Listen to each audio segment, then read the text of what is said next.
Acompáñenme por favor en sus Biblias a Hechos capítulo 20. Hechos capítulo 20. Todo el consejo de Dios. Ese es el título de nuestro mensaje el día de hoy. Todo el consejo de Dios. Entonces nos estamos acercando ya hacia el final del tercer viaje misionero del apóstol Pablo. Durante sus visitas a los diferentes lugares ya hemos sido testigos del desempeño del apóstol Pablo, de su diligencia, de su persistencia, de cómo compartía el Evangelio de Jesucristo a pesar de tantas circunstancias adversas y aún incluso poniendo en riesgo su vida. En la sesión anterior, la semana pasada, terminamos viendo todo un gran disturbio que se había propiciado en Éfeso por causa de la exacerbación de la población de Éfeso, que era muy devota de la diosa Diana y de su templo, de su famoso templo en Éfeso, una de las 7 maravillas del mundo antiguo. Cuando la población fue influenciada por los comerciantes de artículos religiosos y sintieron que su religión había sido amenazada, su religión y su tradición, que había sido amenazada por el mensaje cristiano, que enseña a amar al Creador y no a los ídolos. Bueno, y después de todo ese lío, llegamos al capítulo 20 de Hechos, vamos ahí, desde el versículo 1, y vamos a continuar leyendo el relato de lo que sigue mientras que el Señor nos instruye a través de su palabra. Hechos capítulo 20, desde el versículo 1, dice: después que cesó el alboroto, obviamente el alboroto en Éfeso, el capítulo anterior, después que cesó el alboroto, llamó Pablo a los discípulos, y habiéndoles exhortado y abrazado, se despidió y salió para ir a Macedonia. Entonces sale el apóstol Pablo de Éfeso, y Éfeso ha tenido como ciudad mucha importancia en los últimos capítulos que hemos estado estudiando en Hechos. Es más, el apóstol Pablo tomó bastante tiempo estando en Éfeso, se pasó unos 3 años en total en la ciudad de Éfeso. Después encontramos en la Biblia, en el Nuevo Testamento, una de las cartas del apóstol Pablo dirigida especialmente a los hermanos de la iglesia de Éfeso, de la ciudad de Éfeso, y también además en el último libro de la Biblia, en Apocalipsis, en el capítulo 2, al iniciar el capítulo 2 de Apocalipsis, está la primera de las 7 cartas a las iglesias del Apocalipsis, es la carta a la iglesia de Éfeso. Entonces, partió, sale y se despide para salir de Éfeso, que queda en Asia Menor, para dirigirse a Macedonia, el portal de entrada hacia Europa, y donde se encontraban en Macedonia las ciudades de Filipos, Tesalónica y Berea. Ciudades también importantes, recuerdan la carta de Pablo a los filipenses, la carta de Pablo a los tesalonicenses, y entre otras regiones, pero se fue para Macedonia. Versículo 2 dice: y después de recorrer aquellas regiones de Macedonia y exhortarles con abundancia de palabras, llegó a Grecia, es decir, un poco más al sur, la zona de Grecia ya peninsular hacia el sur, donde se encontraban Corinto, importantísima ciudad de Corinto, también donde Pablo dirigió la carta a los corintios, y la ciudad de Atenas, siempre capital tradicional, ¿no?, de Grecia, en lo cultural, en lo religioso, en toda la cultura y la mitología griega, todo Atenas también con tanta importancia, y donde el apóstol Pablo también pasó un poquito de tiempo porque había demasiada idolatría y no duró mucho tiempo allí. Bueno, versículo 3. Después de haber estado allí 3 meses, es decir, en la zona de Grecia, después de haber estado allí 3 meses y siéndole puestas acechanzas por los judíos, para cuando se embarcase para Siria, tomó la decisión de volver por Macedonia. Entonces el apóstol Pablo ya tenía planes de ir hacia Jerusalén para el tiempo de la fiesta de Pentecostés. Ese era su plan, llegar a tiempo para Pentecostés. Pero las personas que ya sabían que iba a hacer este viaje, sobre todo mencionan acá que había judíos, de los judíos fanáticos religiosos recalcitrantes, no todos los judíos, pero los religiosos, los recalcitrantes, digamos, los fanatizados, habían puesto acechanzas para que cuando Pablo se embarcase para ir hacia Siria, ahí cometer un atentado en contra de él. Entonces Pablo, en vez de embarcarse directamente hacia Siria, decidió todavía recorrer algunas partes por tierra de regreso desde Grecia, entonces tomó la decisión de volver por Macedonia, irse hacia la zona del norte y desde ahí embarcarse a otros lugares antes de ir hacia la zona de la tierra prometida, hacia la zona de Israel. Pero esto era una constante en la vida de Pablo. Después de su conversión, continuamente lo acechaban para matarlo. Ahí, desde que se convirtió en capítulo 9 de Hechos de los Apóstoles, vemos que estaba en Damasco, y en Damasco estaba lleno de entusiasmo y predicando y confundiendo a los creyentes, porque ya ahora estaba predicando de que Jesús era el Mesías, pero sin embargo allí también hubo una acechanza, un complot para asesinarlo, y tuvieron que sacarlo de Damasco descolgándolo por una canasta de noche. Entonces, continuamente lo vemos que sucedió en Damasco, sucede ahora, y vamos a ver que esas acechanzas de atentados contra la vida de Pablo, donde lo quieren asesinar, también lo vamos a ver más adelante en este mismo libro de Hechos. Versículo 4 dice, y le acompañaron hasta Asia, Sópater de Berea, Aristarco y Segundo de Tesalónica, Gayo de Derbe y Timoteo, y de Asia, Tíquico y Trófimo. Si están buscando nombres para sus hijos, ya saben, acá tienen una pequeña lista. Pueden escoger entre Sópater, Aristarco, Gayo no está tan raro, Segundo tampoco, pero Tíquico y Trófimo sobre todo, ¿no? Está simpático el nombre.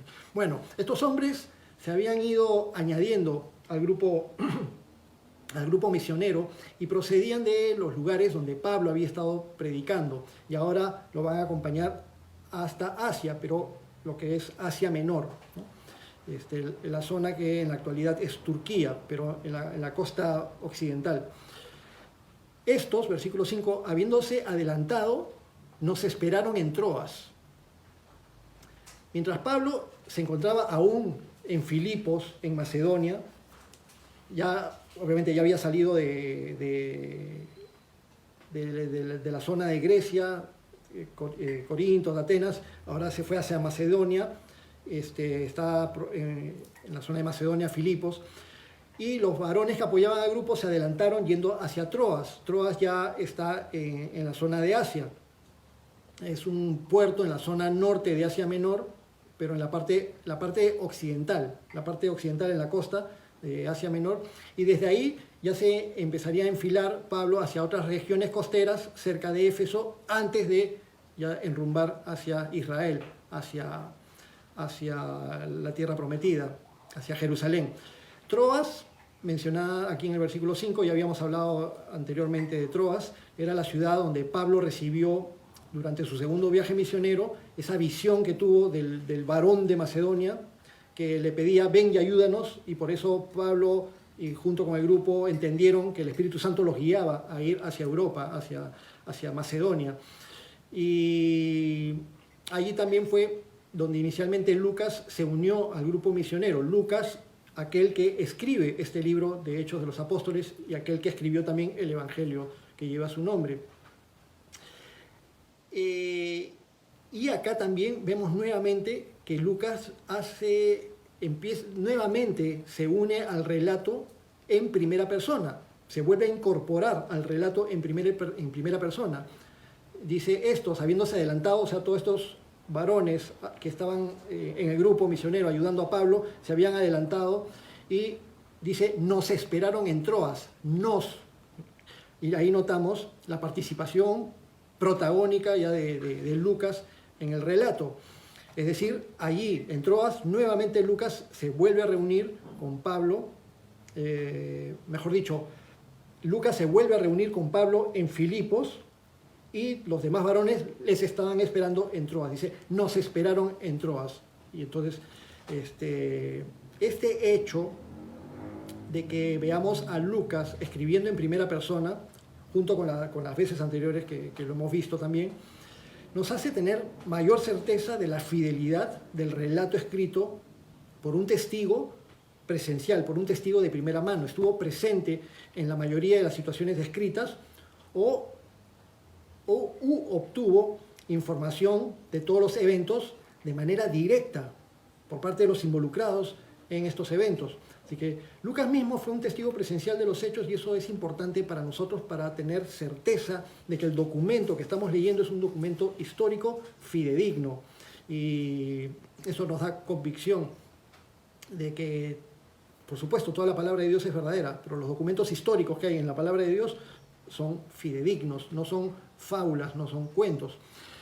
Además de muchísimos otros detalles, ¿no? Como la narración de tiempos históricos, la narración de lugares geográficos exactos, la narración de personas, líderes políticos, gobernantes y muchas cosas más que nos hacen tener toda esta certeza de que es un relato fidedigno. Entonces dice versículo 6, y nosotros, pasados los días de los panes sin levadura, navegamos de Filipos y en 5 días nos reunimos con ellos en Troas, donde nos quedamos 7 días. Aquí está Lucas hablando en primera persona, está junto con Pablo.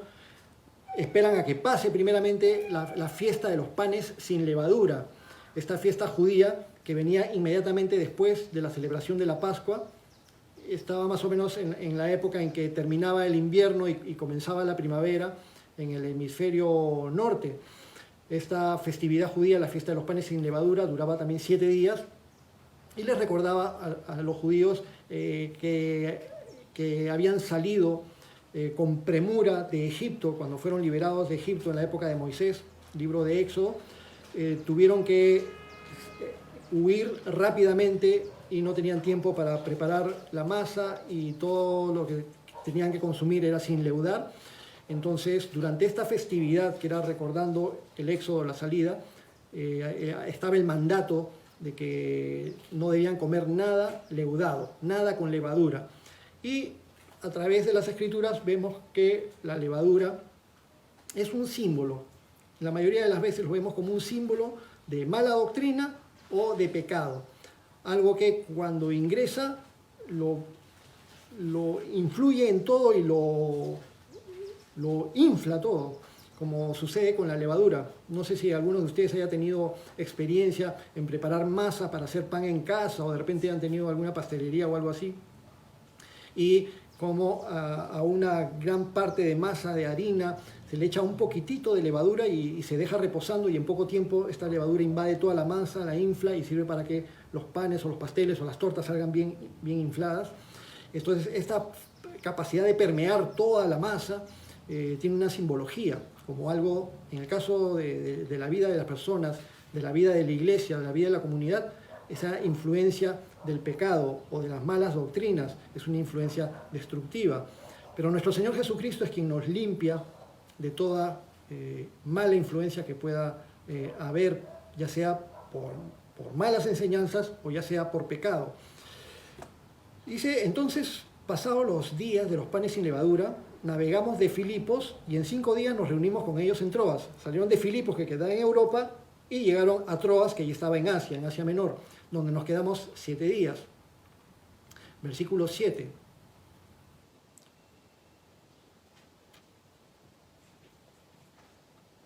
El primer día de la semana, reunidos los discípulos para partir el pan, Pablo les enseñaba, habiendo de salir al día siguiente, y alargó el discurso hasta la medianoche. Entonces mencionan aquí que estaban reunidos el primer día de la semana. Es decir, ¿cuál es el primer día de la semana? Si dicen lunes, les cae cocacho. El primer día de la semana es el domingo. Ese es el primer día de la semana.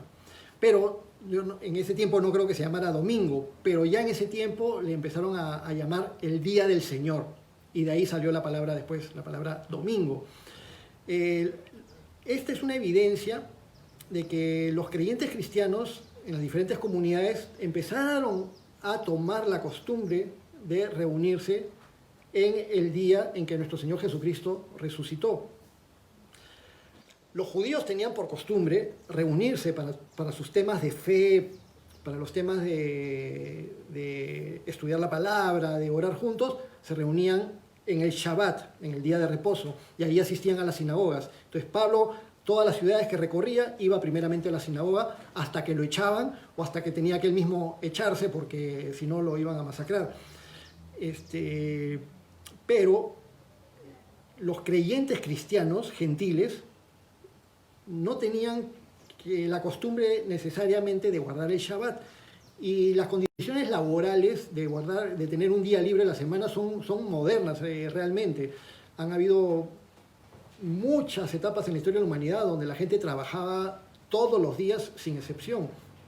excepto en la cultura judía donde se guardaba un día de reposo, un día donde no se hacía ninguna actividad. Esa buena costumbre fue trasladada a la cultura occidental y luego ya establecida como día para no trabajar y día para no laborar, radicalmente el día domingo. Pero entonces vemos que la Iglesia Gentil tomó esta costumbre de reunirse este día, el primer día de la semana, e incluso para partir el pan, que es una referencia a la práctica de la Santa Cena, para conmemorar la instrucción de nuestro Señor Jesucristo, este recordatorio del sacrificio de nuestro Señor Jesús en la cruz, su cuerpo entregado y su sangre derramada por medio de la Santa Cena, instituida por nuestro Señor Jesucristo, practicada en Hechos de los Apóstoles y secundada o con instrucciones dadas por el apóstol Pablo en 1 Corintios 11. Pero notemos que los discípulos que están reunidos con Pablo en este primer día de la semana sucedió unos cuantos días después de que en Filipos Pablo había estado allí y habían esperado el tiempo de la celebración de la fiesta de los panes sin levadura, o sea, después de la Pascua. Después de la Pascua judía pasaron 7 días de la celebración de los panes sin levadura, de ahí se demoraron como 5 días en llegar a Troas, y estando en Troas, primer día de la semana, el equivalente a un domingo, se reúnen para partir el pan.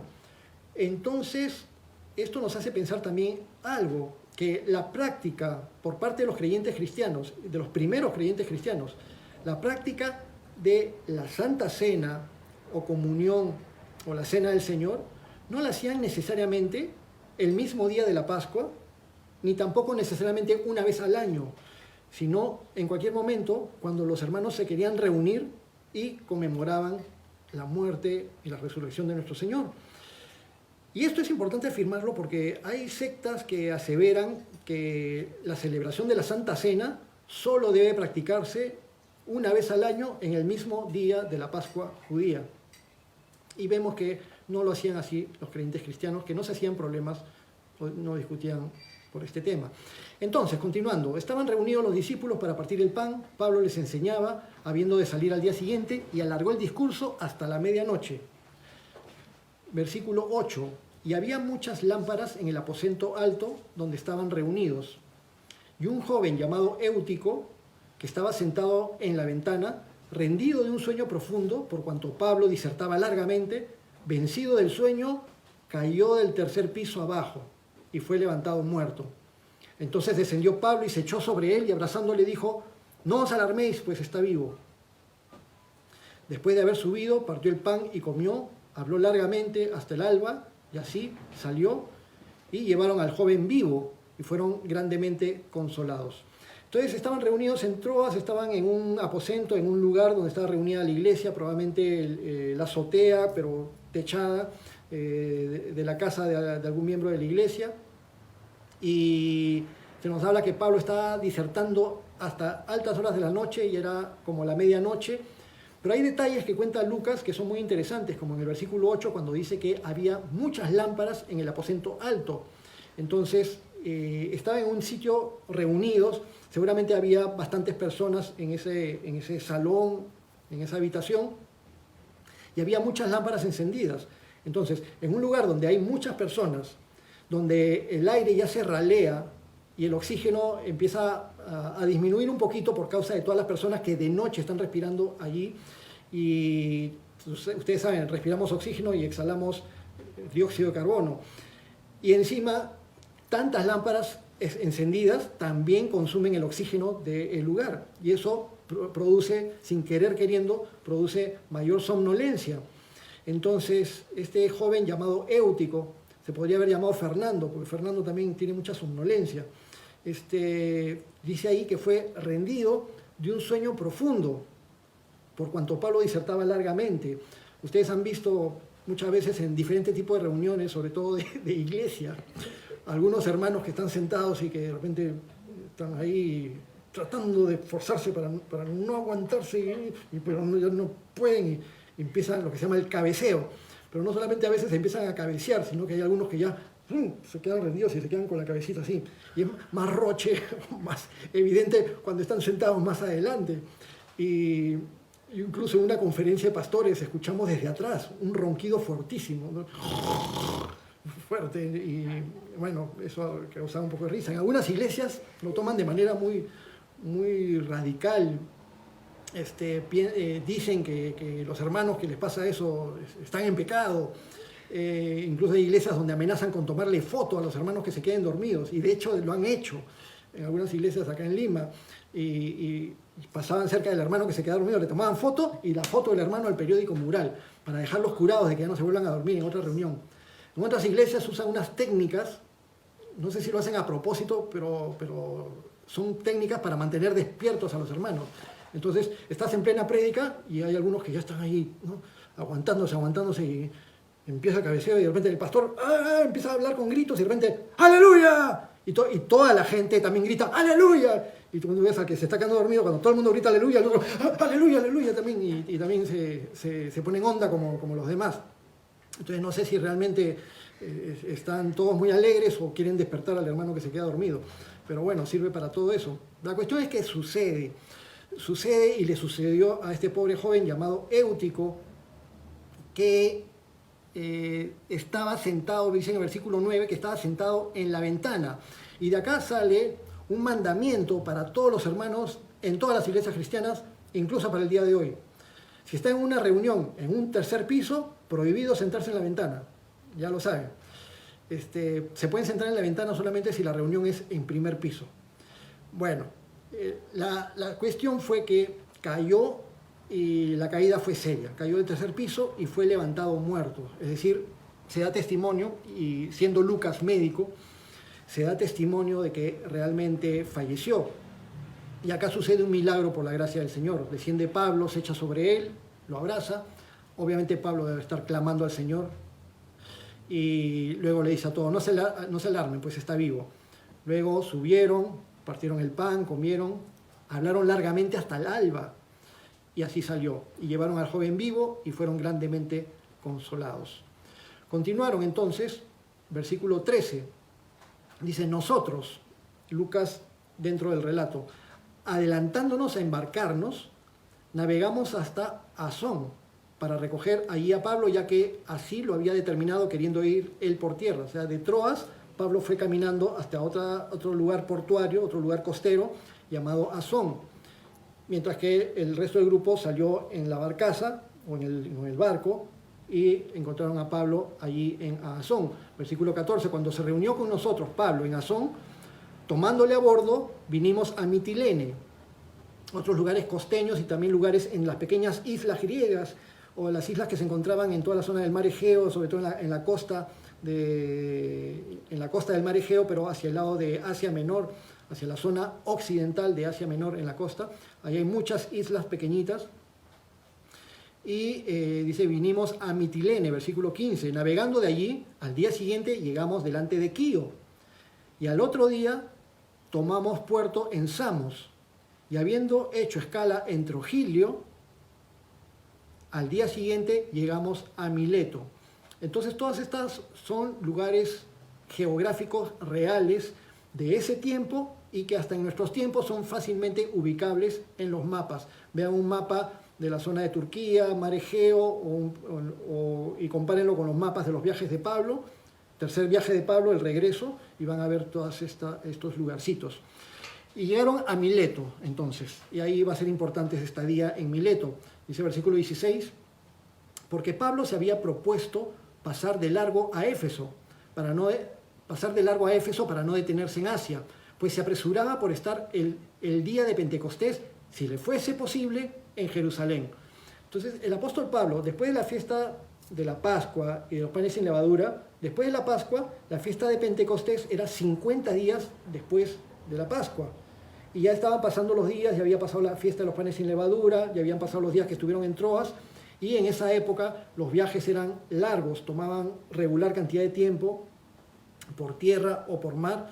Y entonces el apóstol Pablo, su plan era llegar a tiempo a Jerusalén para la fiesta de Pentecostés.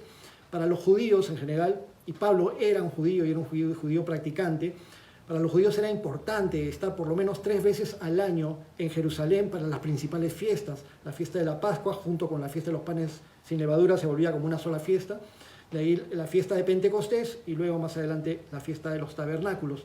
Entonces Pablo tenía esa intención de llegar, dice acá, si fuese posible. Y por tal razón, él no quería entrar a Éfeso nuevamente, porque en Éfeso él ya había pasado 3 años, había una iglesia importante, un liderazgo importante y un cariño tremendo por Pablo, y seguramente lo iban a retener y se iba a tener que quedar más tiempo, y eso es lo que él no quería en este momento. Entonces se quedó en Mitilene, porque se había propuesto pasar de largo a Éfeso. Es decir, se quedó en Mileto. Entonces, por eso es que el versículo 17, continuamos, versículo 17 dice, enviando pues desde Mileto a Éfeso, hizo llamar a los ancianos de la iglesia. Entonces, Pablo, no fue a Éfeso, sino que hizo llamar a los ancianos de la iglesia, a los líderes de la iglesia de Éfeso, para que vinieran y le dieran el alcance en Mileto, era la ciudad o puerto costero más cercano a Éfeso, y desde ahí mandó a llamar a este liderazgo, a estos queridos hermanos de Pablo. Pues no quería detenerse allí mucho tiempo. Ya Pablo ya había estado en Éfeso por 3 años. Versículo 18 dice, cuando vinieron a él, les dijo, ustedes saben, entonces de aquí, en los siguientes versículos va a haber un discurso importante del apóstol Pablo al liderazgo, a los ancianos o a los hermanos, al liderazgo, a los ancianos o los supervisores de la iglesia de Éfeso.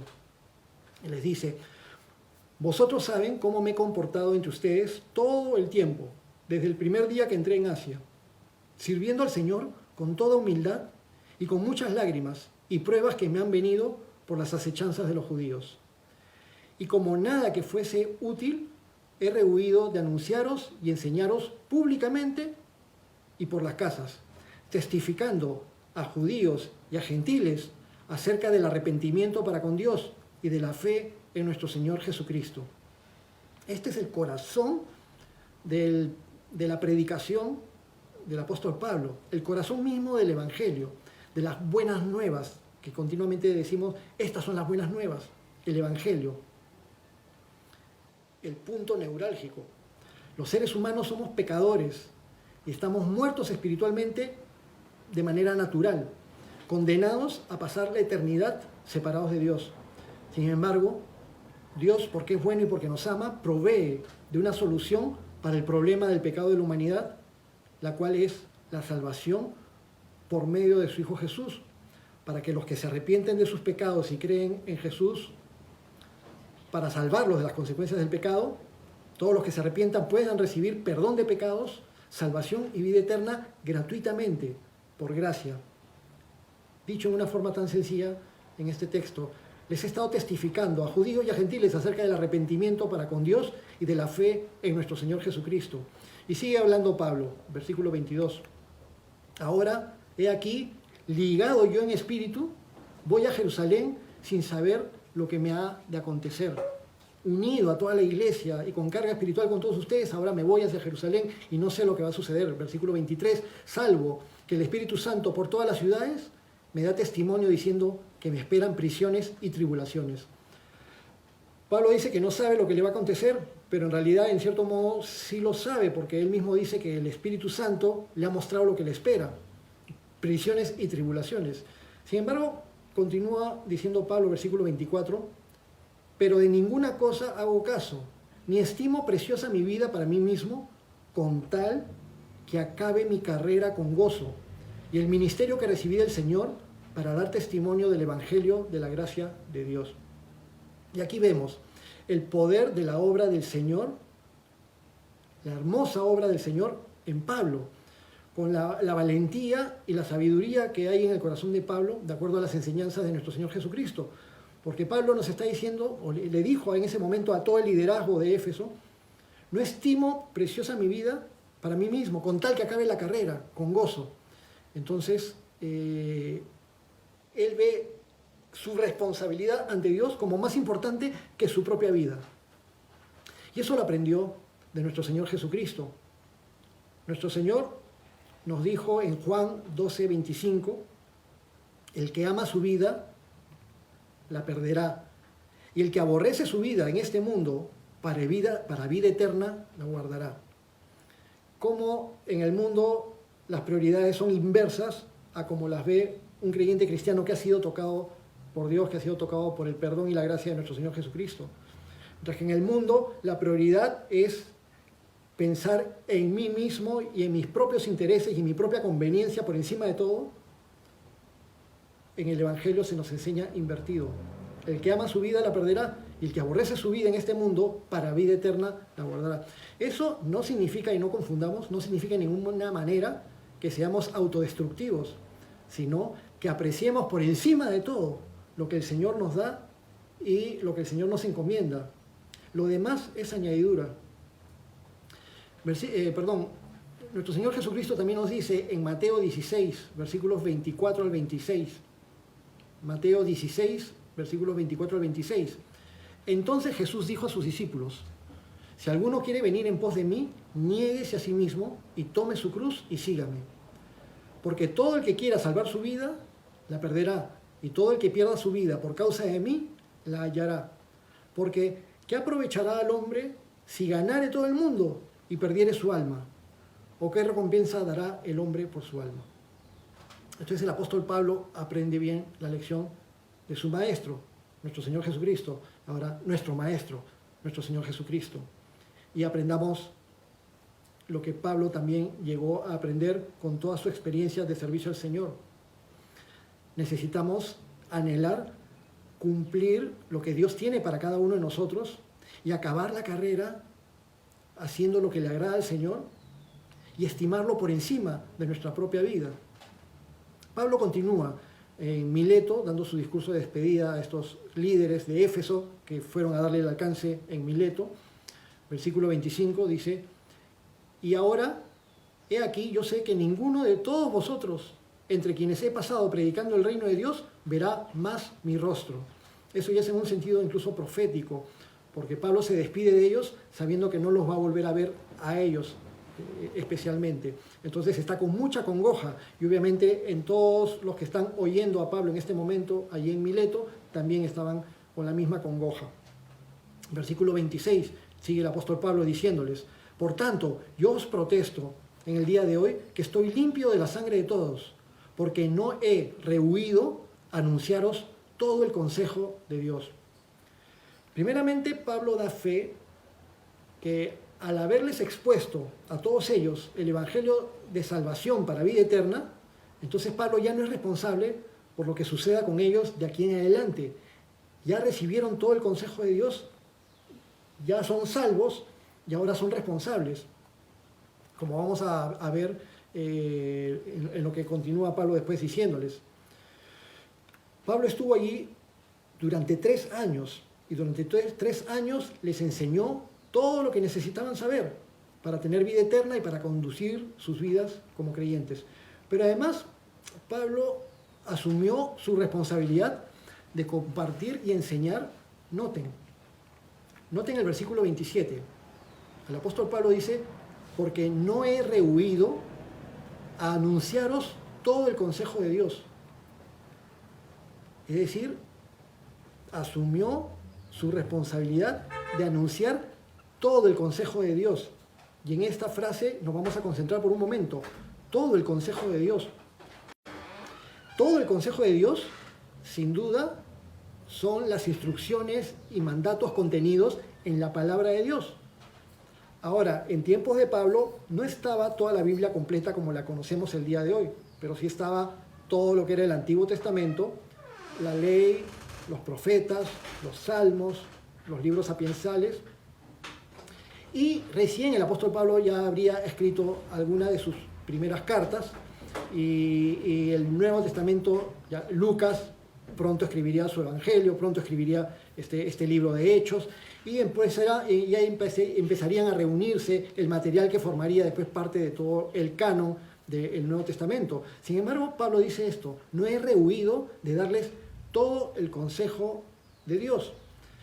El apóstol Pablo era un gran conocedor de las Escrituras. Él había sido fariseo y fue conocido también por haber sido un ávido lector. Y Pablo, como conocedor de las Escrituras, comprendía cómo, y estoy hablando de las Escrituras del Antiguo Testamento, Pablo comprendía cómo Estas escrituras se cumplieron en Jesucristo y cómo tenían un verdadero sentido en Jesús. Al igual que Esteban, al igual que Apolos, al igual que Pedro, Pablo enseñaba, demostrando por medio de las escrituras que Jesús era el Mesías de Israel y el Mesías para la salvación de la humanidad, de judíos y de gentiles, para que toda la gente que creyera en Jesús pudiera tener vida eterna. El Evangelio de Juan obviamente todavía no había sido escrito. Sin embargo, el motivo por el cual Juan escribió su Evangelio nos ayuda a entender un poquito más el sentido de las Escrituras. ¿Por qué tenemos lo que tenemos en la Biblia cuando podrían haber millones de escritos más? Pero tenemos lo que Dios quiere que tengamos en las Escrituras. Juan capítulo 20, versículos 30 al 31. Juan capítulo 20, versículos 30 al 31. Hizo además Jesús muchas otras señales en presencia de sus discípulos, las cuales no están escritas en este libro. Pero estas se han escrito para que creáis que Jesús es el Cristo, el Hijo de Dios, y para que creyendo tengáis vida en su nombre. Entonces, si te preguntan, ¿para qué se escribió lo que tenemos en la Biblia? ¿Para qué se escribió lo que está en el Evangelio de Juan? ¿Para qué se escribió lo que está en el Nuevo Testamento? Muchas cosas se pudieron haber escrito, pero estas se han escrito para que crean que Jesús es el Cristo y para que creyendo tengas vida en su nombre. Repito, estas cosas que tenemos escritas en las Escrituras, en la Biblia, estas cosas que tenemos escritas han sido escritas para que crean que Jesús es el Cristo, el Hijo de Dios, y para que creyendo tengan vida en su nombre. Y una cosa importante más, Pablo afirmó no haber rehuido su responsabilidad de enseñarles todo el consejo de Dios. ¡Wow! Una gran responsabilidad. Pero recordemos, Pablo estuvo en Éfeso 3 años. Literalmente dice en el versículo 27, porque no he rehuido anunciaros todo el consejo de Dios. ¿Cómo es posible dar, ofrecer o enseñar todo el consejo de Dios? ¿Dónde se encuentra todo el consejo de Dios? Ustedes tienen la respuesta. ¿Dónde encontramos todo el consejo de Dios? Exactamente, respuesta ganadora. Efectivamente, todo el consejo de Dios se encuentra en las Escrituras, en la Biblia. Todo lo que necesitamos conocer,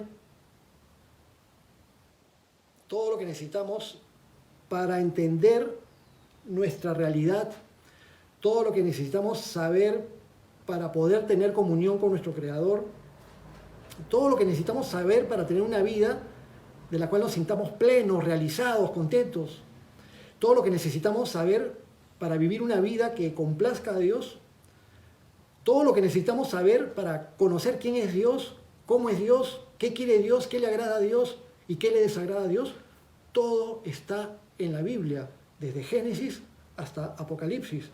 Se pueden escribir muchas cosas más, pueden haber muchas cosas, muchos libros, mucha literatura edificante, pero todo lo que necesitamos saber ya fue revelado. Esa es la máxima revelación escrita del Señor, las Escrituras. Todo está en la Biblia. Y todo nos ha sido dado a conocer por nuestro Señor Jesucristo, que es el cumplimiento de las Escrituras del Antiguo Testamento, nuestro Señor Jesús. Todo está en la Biblia. Y aquí surge otra pregunta de manera obligada. ¿Es posible que alguien enseñe realmente todo el consejo de Dios? El pastor Chuck Smith fue el fundador del movimiento de Calvary Chapel. Él adoptó la muy buena costumbre de enseñar la palabra de Dios de manera expositiva. No fue él quien descubrió la pólvora, él también lo aprendió de otros maestros que lo hacían, de enseñar expositivamente la palabra de Dios. Pero el pastor Chuck Smith se dio cuenta que cuando enseñaba la Biblia completa, libro por libro, capítulo por capítulo, versículo por versículo, considerando todo el consejo de Dios, se dio cuenta que la iglesia se alimentaba bien, que la iglesia prosperaba y se multiplicaba. sin tener que estarse afanando en programas especiales, ni tampoco afanando en enseñanzas temáticas. Y ahora, este domingo, ¿qué les enseño? Y ahora, este jueves, ¿qué les enseño? Y esa preocupación como las amas de casa muchas veces diciendo, ¿y ahora qué voy a cocinar? ¿Qué voy a hacer hoy día? A ver, denme ideas. Y muchas veces los pastores están así, denme ideas para hacer sermones y buscando, incluso antiguamente habían hasta libros que te decían 1800 sermones para predicar. Entonces ahí tienes los temas que puedes predicar sermones, ¿no? Y para armar sermones, etc. Cuando todo es mucho más sencillo y además más edificante cuando se recorre completo el consejo de Dios. Esto es que la verdadera manera de enseñar todo el consejo de Dios es recorriendo de manera efectiva la palabra de Dios, de manera expositiva, libro por libro, capítulo por capítulo, versículo por versículo. Y de esta manera no se deja nada de lado. Lo que nos gusta y entusiasma, pero también lo que nos puede incomodar, lo que nos expone y nos desnuda espiritualmente delante de Dios, lo que expone nuestra realidad. Recorriendo todo el consejo de Dios, aprendemos de las promesas, de las bendiciones, del poder de Dios, pero también las advertencias, el juicio, las consecuencias del pecado, todo en equilibrio, todo balanceado, sin estar elaborando teologías complicadas, sino obteniendo toda nuestra teología directamente de las páginas de la Biblia conforme la vamos leyendo. Y por eso se van a dar cuenta, no es que solamente en Calvary Chapel se enseñe de manera expositiva, tampoco significa que los sermones temáticos sean malos. Hay excelentes sermones temáticos, sino que el llamado de Dios a las iglesias de Calvary Chapel ha sido enseñar la palabra de esta manera y ha sido verdaderamente una bendición poder decir, no he rehuido a anunciaros todo el consejo de Dios, porque he estado enseñando toda la palabra de Dios. Así que si ustedes asisten a cualquier iglesia de Calvary Chapel en cualquier lugar del mundo, en cualquier ciudad del Perú, a donde sea que vayan a una Calvary Chapel, siempre van a encontrar este distintivo en común. Siempre van a encontrar algún pastor o líder enseñando la Biblia directamente y no enseñando acerca de la Biblia, sino enseñando la Biblia, como lo estamos haciendo ahora, ¿no? Que leemos directamente el texto. ¿Y por qué estamos hablando de esta manera de enseñar la Biblia? Porque en el texto dice que Pablo no ha rehuido a enseñar todo el consejo de Dios. Y así, la misma Biblia, el mismo mensaje de la palabra de Dios nos da la temática para conversar y para exponer la palabra de Dios. Continuemos con el apóstol Pablo hablando por esta última vez con estos líderes y amigos suyos. Versículo 28. Y le sigue diciendo, entonces no he rehuido a anunciaros todo el consejo de Dios, por lo tanto, versículo 28, por tanto, miren por ustedes y por todo el rebaño que el Espíritu Santo os ha puesto por obispos para apacentar la iglesia del Señor, la cual Él ganó por su propia sangre. Este es un versículo poderoso, también importante. Primeramente les recomiendo, Pablo está hablando con los ancianos, con los líderes de la iglesia de Éfeso. Y le dice, miren por ustedes y miren por todo el rebaño. Entonces hay responsabilidad. Obviamente que confiamos en la guía del Espíritu Santo, obviamente que nos guiamos en las enseñanzas contenidas, la doctrina contenida en la palabra de Dios, pero hay que velar, hay que estar atentos. Miren por ustedes mismos, o sea, sean responsables de cuidar su vida espiritual y sean responsables de cuidar la vida espiritual de todo el rebaño. Dice, de todo el rebaño, y les dice a estos líderes, a estos ancianos, a estos obispos, dice, todo el rebaño en que el Espíritu Santo os ha puesto por obispos. El Espíritu Santo lo vemos constantemente en el libro de Hechos y constantemente en todas las Escrituras, desde Génesis, guiando a la iglesia, guiando al pueblo de Dios, guiando en una forma tan activa, que acá incluso Pablo afirma, es el Espíritu Santo el que los ha puesto a ustedes como líderes para guiar al rebaño. Les ha puesto como obispos. La palabra obispos, que es la palabra griega episcopos, epis, por encima, copos, mirar por encima, o sobrever o supervisar, un supervisor. Es alguien que tiene el encargo de velar y mirar por los demás en el cuerpo de Cristo. El Espíritu Santo los ha puesto por obispos para apacentar la iglesia del Señor. Los obispos, los líderes, los ancianos, los pastores están puestos para apacentar la iglesia del Señor, para cuidarla, para alimentarla, para amarla, no para trasquilarla, no para comérsela, no para sacar provecho económico o ventaja de algún tipo de poder o ventajas de otro tipo, incluso a veces más feas, cuando hay personas que aprovechando sus posiciones de liderazgo y la vulnerabilidad de las personas en sus debilidades, muchos líderes han procedido de manera indebida en tiempos de consejería, en aprovecharse de las ovejas, varones aprovechándose de hermanas y diferentes tipos de circunstancias horribles. Pero Dios lo ve todo y Dios pide cuentas después a todos aquellos que han tenido responsabilidad. Pero la iglesia del Señor es para apacentarla, alimentarla, cuidarla y amarla. El pastor Lucho García siempre ha mencionado la visión de Gracia Calvary Chapel como una visión de tener las ovejas más amadas y mejor alimentadas. Pero se nos dice algo importante al final del versículo 28. La iglesia del Señor, la cual Él ganó por su propia sangre. La iglesia del Señor no la hemos ganado nosotros, no la hemos conseguido nosotros, no la hemos logrado nosotros. Todos juntos, como iglesia del Señor, hemos sido ganados por la sangre de Cristo y es Él quien nos ha llamado. Y la iglesia le pertenece a Jesús. La iglesia no le pertenece a una denominación, la iglesia no le pertenece a un pastor. Aun cuando en las iglesias, en las congregaciones nos unimos como una familia, es como una parte del cuerpo de Cristo. Y entonces tenemos nuestra iglesia local, donde formamos parte como una familia, y ahí servimos, y ahí es donde el Señor nos llama a participar como parte del cuerpo de Cristo. Y consideramos que pertenecemos a tal iglesia como quien pertenece a una familia, pero toda la iglesia y cada uno de nosotros somos ovejas del Señor. Las ovejas son del Señor, la cual Él ganó por su propia sangre. Versículo 29, sigue el apóstol Pablo diciendo: porque yo sé que después de mi partida entrarán en medio de vosotros lobos rapaces que no perdonarán al rebaño. Desgraciadamente ya se iba a dar, y Pablo iba a tener que escribirle a Timoteo y Juan también iba a tener que escribir a las iglesias con respecto a personas que buscan liderazgo dentro de las iglesias para desviar la doctrina para su propio provecho. Y en la actualidad vemos tanta infinidad de sectas que han surgido justamente porque hay personas que aprovecharon del liderazgo y de lo incauto de muchas personas que, no conociendo bien el consejo de Dios, cayeron fácilmente en engaños con malas doctrinas o en engaños con pecado, esta levadura. Entonces van a entrar a las iglesias lobos rapaces que no perdonarán al rebaño, lobos vestidos de ovejas, porque si viniera alguien a hablar algo horrible dentro de una iglesia, tú lo vas a rechazar.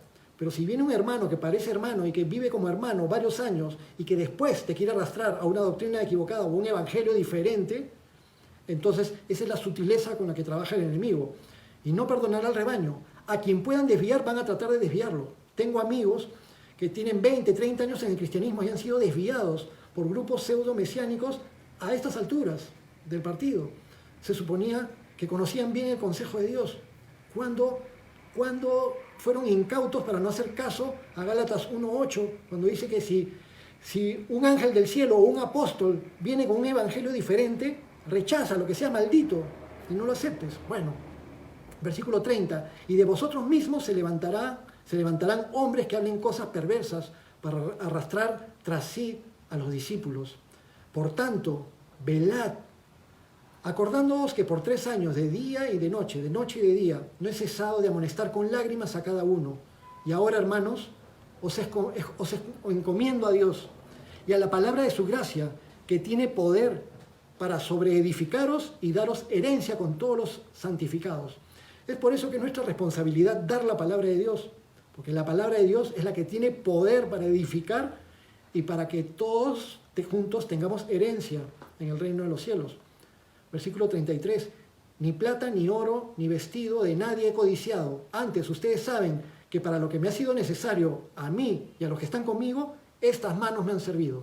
El apóstol Pablo trabajaba para lograr su sustento, para no ser una carga para nadie, pero sin embargo eso no significa que en algún momento el apóstol Pablo no recibiera también apoyo y ayuda, como lo vemos en la carta a los Filipenses. Versículo 35, en todo os he enseñado que trabajando así se debe ayudar a los necesitados. Hay que trabajar. Fomentemos que el trabajo. Sé que estamos en tiempos difíciles, sabemos que escasea el trabajo, pero la conciencia del trabajo es importante, inculcarla en nuestros hijos para que después nuestros hijos no crezcan creyendo que el gobierno les tiene que dar todo y que tienen que quitarle a otras personas para que le den a uno. Si todos podemos salir adelante confiando en el Señor y trabajando con nuestras manos, logrando así la provisión del Señor. No solamente para tener para nosotros, sino para abundar después y poder bendecir a otros. Pero comprendemos cuando pasamos por momentos difíciles, incluso hermanos cristianos pasando por momentos difíciles, y todos juntos oramos, y por eso necesitamos también apoyarnos y ayudarnos los unos a los otros. Y por eso se menciona aquí, en todo os he enseñado que trabajando así se debe ayudar a los necesitados y recordar las palabras del Señor Jesús que dijo, más bienaventurado es dar que recibir. Proverbios 19:17, a Jehová presta el que da al pobre, y el bien que ha hecho se lo volverá a pagar.